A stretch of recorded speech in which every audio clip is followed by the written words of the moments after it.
It has been 15 years since the publication of Green is the New Red.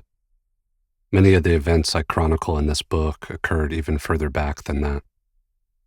Revisiting these pages now, aloud, as fascism rises, has been much harder than I expected. When you spend years investigating something, living inside it, reporting it, studying it, it becomes a part of you. But you inevitably have to stop and turn in a final draft.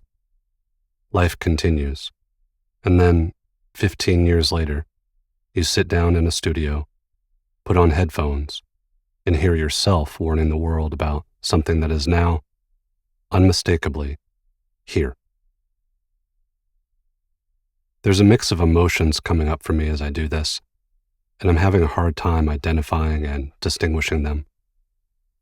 There's sadness and loss as I relive the intensity of these experiences, the pain I saw in others, the fear I felt myself. But even more than that are overwhelming feelings of confusion.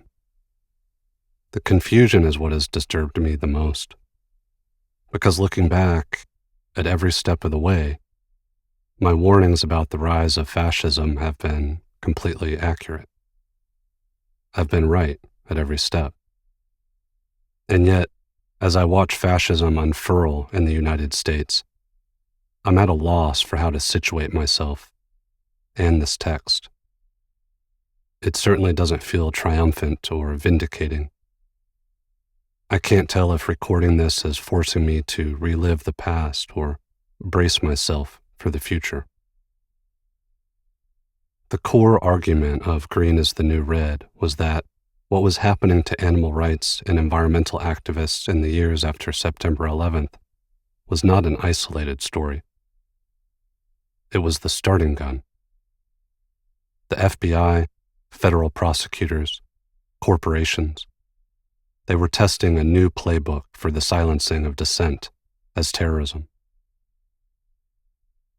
The movements I covered were the canaries in the coal mine. The tactics used to repress them would become the tactics used to repress other social movements as well. That's exactly what happened, and it continues to accelerate. So why revisit these pages?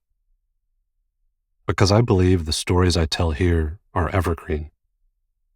The people I chronicled, their courage, their sacrifice, the way the state came for them. Those are not relics. They're record. And if we're going to confront the fascist threat we're seeing right now, we have to understand its earliest chapters. We have to study their playbook as we write our own. Recording this audiobook has made me realize the obvious, that this has become my life's work. I'm not sure exactly where we go from here, but recording this feels like a small act of resistance, a way to bear witness for history and for those who might come later, searching for answers.